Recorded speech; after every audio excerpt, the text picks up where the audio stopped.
बच्चों, आज हम पढ़ेंगे कक्षा 8 सामाजिक अध्ययन के अंतर्गत हमारे अतीत विषय का दूसरा अध्याय व्यापार से साम्राज्य तक कंपनी की सत्ता स्थापित होती है। और हम आपको बताएंगे बच्चों इस पाठ से संबंधित प्रश्नों के उत्तर अभ्यास प्रश्न उत्तर में। सबसे पहले आप देख सकते हैं यहाँ पर, फिर से याद करें। और यहाँ पर बच्चों आपके लिए पहला प्रश्न है, निम्नलिखित के जोड़े बनाएं।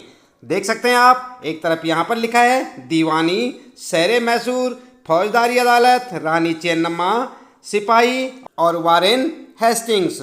और दूसरी तरफ आप देख सकते हैं बच्चों, टीपू सुल्तान, भू राजस्व वसूल करने का अधिकार, सिपाही, भारत का पहला गवर्नर जनरल, फौजदारी अदालत, कित्तूर में अंग्रेज विरोधी आंदोलन का नेतृत्व किया। तो यहाँ पर बच्चों आप जो देख रहे हैं, आपने इसका जोड़े बनाने हैं, यानी कि आपने इसको सुमेल करना है। तो चलिए कैसे करेंगे, उत्तर में देख लेते हैं बच्चों। आप उत्तर में फर्स्ट यानी कि दीवानी के साथ लिखेंगे भू राजस्व वसूल करने का अधिकार। सेकंड के साथ यानी कि शेरे मैसूर के साथ लिखेंगे टीपू सुल्तान।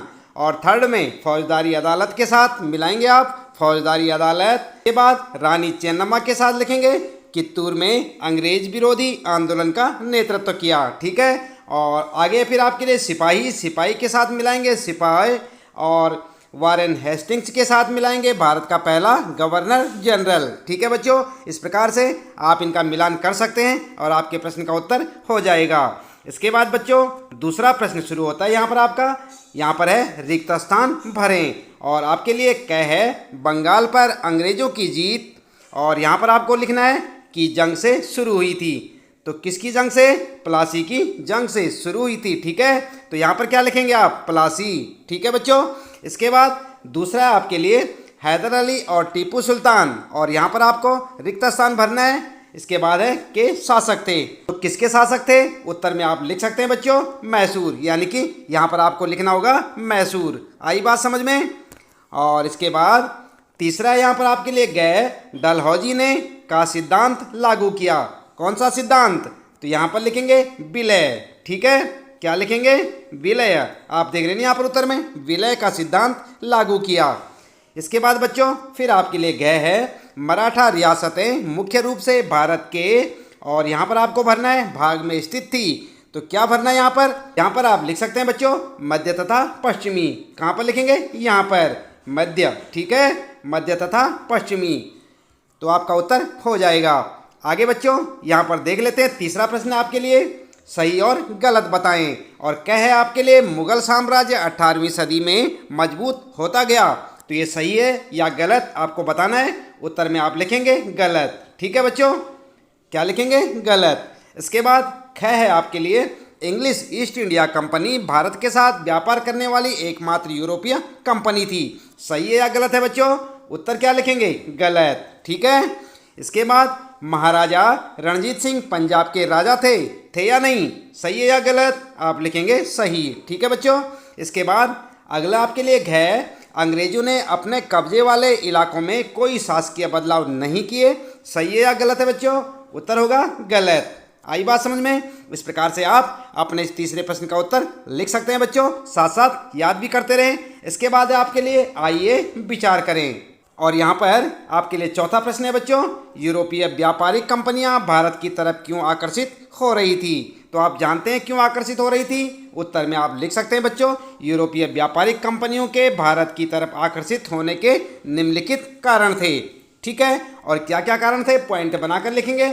नंबर 1, यूरोपीय कंपनियों ने भारत के साथ व्यापार में अपार संभावनाएं देखी। ठीक है। दूसरा पॉइंट लिखेंगे बच्चों, यूरोपीय देशों में भारत की अनेक वस्तुओं की भारी मांग थी, जैसे कपास, रेशम, काली मिर्च, लौंग, इलायची और दालचीनी इत्यादि। ठीक है। इसके बाद अगला पॉइंट लिखेंगे बच्चों नंबर 3, वे भारत में कम कीमत पर सामानों को खरीद कर वापस यूरोप में जाकर उन्हें ऊंची कीमतों पर बेच सकते थे। इन्हीं व्यापारिक संभावनाओं के कारण यूरोपीय कंपनियां भारत की ओर आकर्षित हो रही थी। ठीक है बच्चों, तो इस प्रकार से आपके इस चौथे प्रश्न का उत्तर हो जाएगा। इसके बाद बच्चों फिर आता आपका पांचवा प्रश्न यहाँ पर, बंगाल के नवाबों और ईस्ट इंडिया कंपनी के बीच किन बातों पर विवाद थे।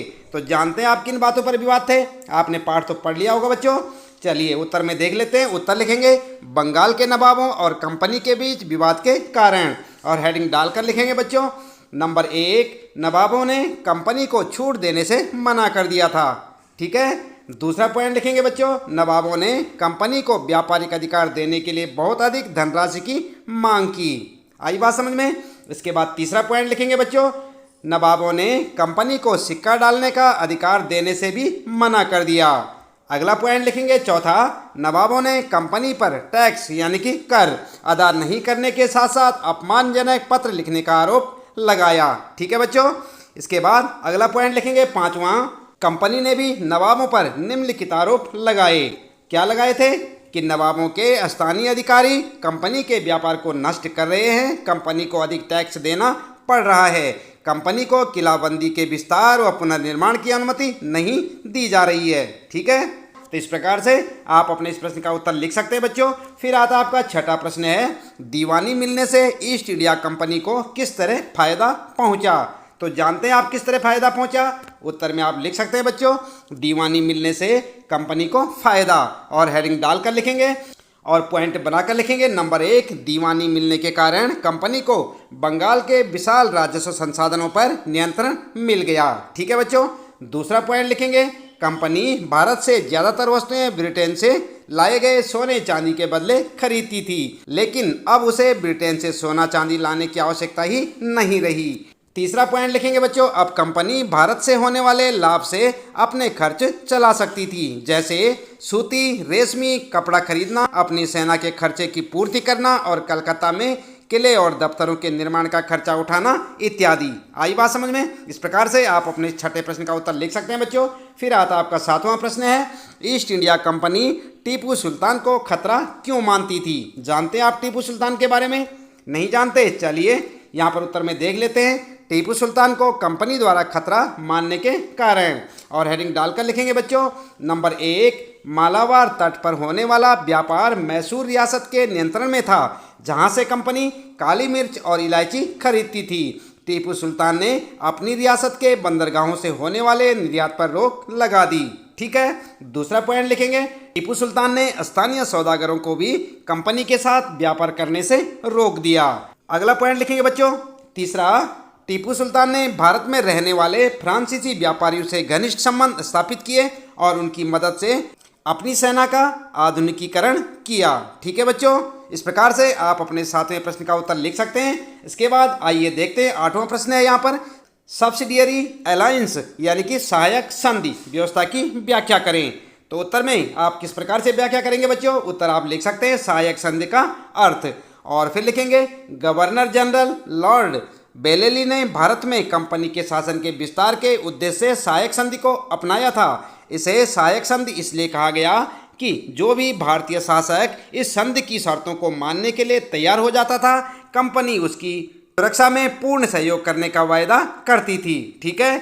इसके बाद हेडिंग लिखेंगे सहायक संधि की शर्तें, और यहाँ पर पहला पॉइंट लिखेंगे बच्चों, भारतीय शासकों को अपनी स्वतंत्र सेना रखने की इजाज़त नहीं होगी। ठीक है। दूसरी शर्त क्या थी? जिन शासकों की सुरक्षा का भार कंपनी पर होगा वे इसके लिए कंपनी को शुल्क प्रदान करेंगे। शुल्क नहीं देने की स्थिति में कंपनी दंड के रूप में शुल्क के बराबर राजस्व वाला क्षेत्र शासक से छीन लेगी। ठीक है। इसके बाद तीसरी शर्त क्या थी? शासक को अपने दरबार में एक अंग्रेज रेजिडेंट रखना होगा जो शासक की गतिविधियों पर नजर रखेगा। ठीक है बच्चों। तो इस प्रकार से आप अपने इस आठवें प्रश्न का उत्तर लिख सकते हैं बच्चों। फिर आता है आपका नौवां प्रश्न, कंपनी का शासन भारतीय राजाओं के शासन से किस तरह अलग था। तो जानते हैं आप किस तरह अलग था? उत्तर में आप लिखेंगे नंबर 1, भारतीय राजाओं ने अपने राज्य का प्रशासनिक तथा राजस्व विभाजन विभिन्न इकाइयों में कर रखा था, परंतु ये इकाइयाँ ब्रिटिश प्रशासनिक एवं राजस्व इकाइयों की तरह प्रभावी नहीं थी। कंपनी ने प्रेसिडेंसी के रूप में एक नई प्रशासनिक इकाई बनाई थी जिसका शासन गवर्नर के पास होता था। ठीक है बच्चों। इसके बाद दूसरा पॉइंट लिखेंगे आप, कंपनी द्वारा पुलिस तथा राजस्व व्यवस्था में काफ़ी सुधार किया गया था, जबकि भारतीय शासकों द्वारा पुलिस तथा राजस्व व्यवस्था को सुधारने के लिए किसी भी प्रकार का प्रयास नहीं किया गया। ठीक है। तीसरा पॉइंट लिखेंगे बच्चों, भारतीय राजाओं के शासन में न्यायिक व्यवस्था प्रभावी नहीं थी। एक ही तरह की अदालत दीवानी तथा फौजदारी दोनों तरह के मुकदमों की सुनवाई करती थी, जबकि अंग्रेजों ने एक आधुनिक एवं विकसित न्यायिक व्यवस्था स्थापित की थी। प्रत्येक जिले में अलग अलग दीवानी व फौजदारी अदालतें स्थापित की गई थी। ठीक है, इस प्रकार से आप अपने इस 9वें प्रश्न का उत्तर लिख सकते हैं बच्चों। फिर आता है 10वां प्रश्न, कंपनी की सेना की संरचना में आए बदलावों का वर्णन करें। तो आप जानते हैं किस प्रकार से बदलाव आए थे, चलिए उत्तर में देख लेते हैं बच्चों। कंपनी की सेना में आए संरचनात्मक बदलाव, और फिर पॉइंट बनाकर लिखेंगे बच्चों। पहला पॉइंट लिखेंगे, कंपनी ने पैदल और घुड़सवार सिपाहियों की जगह पेशेवर सैनिकों की भर्ती की। दूसरा पॉइंट लिखेंगे बच्चों, कंपनी ने सैनिकों को यूरोपीय शैली में नई युद्ध तकनीकी से प्रशिक्षित किया। अगला पॉइंट लिखेंगे तीसरा, कंपनी ने अपने सैनिकों को आधुनिक हथियारों जैसे मस्केट, मैचलॉक आदि से लैस किया गया। ठीक है, इसके बाद चौथा पॉइंट लिखेंगे बच्चों, कंपनी ने सेना में यूरोपीय सैनिकों की संख्या बढ़ा दी तथा सेना के महत्वपूर्ण स्थान जैसे तोपखाना, टैंक इत्यादि पर यूरोपीय सैनिकों को नियुक्त किया गया। आई बात समझ में। अगला पॉइंट लिखेंगे बच्चों पांचवा, सेना में यह भावना जगाई कि उनका कोई धर्म जाति नहीं है, वह केवल सैनिक है, ब्रिटिश साम्राज्य के प्रति वफादारी रखना उनका कर्तव्य है। ठीक है बच्चों, तो इस प्रकार से आप अपने इस प्रश्न का उत्तर लिख सकते हैं बच्चों। इसके बाद शुरू होता है, आइए करके देखें। और यहाँ पर आपके लिए 11वां प्रश्न है बच्चों, बंगाल में अंग्रेजों की जीत के बाद कलकत्ता एक छोटे से गांव से बड़े शहर में तब्दील हो गया। औपनिवेशिक काल के दौरान शहर के यूरोपीय और भारतीय निवासियों की संस्कृति, शिल्प और जीवन के बारे में पता लगाएं। उत्तर में लिख सकते हैं आप बच्चों, औपनिवेशिक काल के दौरान शहर के यूरोपीय और भारतीय निवासियों की संस्कृति, शिल्प और जीवन में निम्नलिखित बदलाव आए। और फिर पॉइंट बनाकर लिखेंगे। नंबर 1, औपनिवेशिक काल में कलकत्ता एक प्रशासनिक केंद्र बन गया था। यूरोपीय लोग उच्च स्तरीय सुविधाओं से पूर्ण क्षेत्रों में रहते थे, जबकि भारतीय लोग अनियोजित, सघन और सुविधाहीन क्षेत्रों में रहने को मजबूर थे। दूसरा पॉइंट लिखेंगे बच्चों, कलकत्ता का विकास भारत के प्रमुख सांस्कृतिक रंगमंच केंद्र के रूप में हुआ था। नाटक, सामूहिक रंगमंच, भारतीय शास्त्रीय संगीत, धार्मिक तथा सांस्कृतिक उत्सवों आदि में लोग उत्साहपूर्वक भाग लेते थे। ठीक है, अगला पॉइंट लिखेंगे तीसरा, औपनिवेशिक शासन के दौरान कलकत्ता कई शानदार इमारतों का साक्षी बना। इसमें मिस्री, रोमन, पाश्चात्य तथा भारतीय मुस्लिम कलाकृतियों का उपयोग किया गया। भारतीय संग्रहालय, विक्टोरिया मेमोरियल इत्यादि इसके कुछ उदाहरण हैं। ठीक है बच्चों, इस प्रकार से आप अपने 11वें प्रश्न का उत्तर लिख सकते हैं बच्चों। फिर आता आपका यहाँ पर 12वां प्रश्न है, निम्नलिखित में से किसी एक के बारे में तस्वीरें, कहानियाँ, कविताएं और जानकारियाँ इकट्ठा करें। तो आप जानते हैं इनमें से किसी के बारे में, झांसी की रानी, सिंधिया, हैदर अली, महाराजा रणजीत सिंह, लॉर्ड डलहौजी या आपके इलाके का कोई पुराना शासक।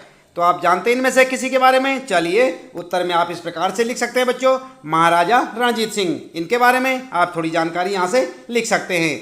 महाराजा रणजीत सिंह का जन्म पंजाब के राज परिवार में हुआ था। उन्हें 1801 में पंजाब का महाराजा घोषित किया गया। वे एक महान शासक थे। उन्होंने अपनी प्रजा को अभिव्यक्ति एवं उपासना की स्वतंत्रता दे रखी थी। उन्होंने सभी धर्मों का सदैव सम्मान किया। ठीक है बच्चों, तो इस प्रकार से आपके इस प्रश्न का उत्तर हो जाएगा। तो बच्चों, इस प्रश्न के उत्तर के साथ ही इस पाठ से संबंधित प्रश्नों के उत्तर यहाँ पर समाप्त होते हैं। उम्मीद है कि आपको अच्छे से समझ आए होंगे।